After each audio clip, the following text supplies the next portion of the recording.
ഹരിതകത്തിൽ അടങ്ങിയിരിക്കുന്ന ലോഹം മഗ്നീഷ്യം. ഏർക്കാട് ഏത് സംസ്ഥാനത്തെ വിനോദസഞ്ചാര കേന്ദ്രമാണ്? തമിഴ്നാട്.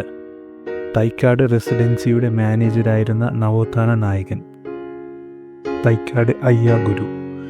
യേശു ക്രിസ്തു ജനിച്ച വർഷം BC 4. രോഗങ്ങളുടെ രാജാവ് എന്നറിയപ്പെടുന്നത് ക്ഷയം. ലോങ് വാക്ക് ടു ഫ്രീഡം എന്ന ആത്മകഥ എഴുതിയത് Nelson Mandela.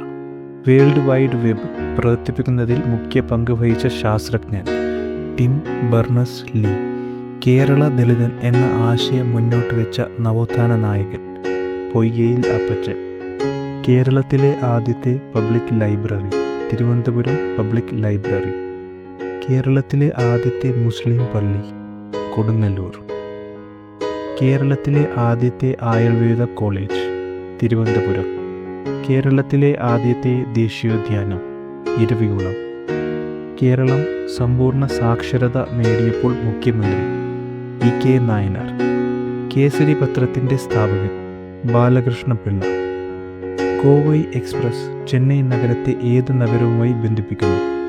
Coimbatore. Colonel John Munro തിരുവിതാംകൂറിലും കൊച്ചിയിലും റെസിഡന്റ് ആയത് ഏത് വർഷമായിരുന്നു? AD 1810. ക്ഷേത്രഖനിയിൽ നിന്ന് ലഭിക്കുന്ന ലോഹം ചെമ്പ്. ഷോലാപൂർ ഏത് വ്യവസായത്തിന് പ്രസിദ്ധം? പരുത്തി തുണിത്തരങ്ങൾ. സോഡിയം വേപ്പർ ലാമ്പ് ഏത് നിറത്തിൽ പ്രകാശിക്കുന്നു? മഞ്ഞ. സോനിപത്ത് എന്ന സ്ഥലം എന്തിനാണ് പ്രസിദ്ധം? സൈക്കിൾ.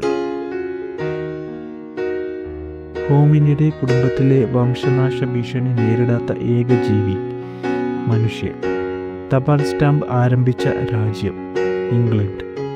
തമിഴ്നാട്ടിൽ C. രാജഗോപാലാചാരിയുടെ നേതൃത്വത്തിൽ നടന്ന ഉപ്പു സത്യാഗ്രഹത്തിൽ പങ്കെടുത്ത മലയാളി G. രാമചന്ദ്രൻ.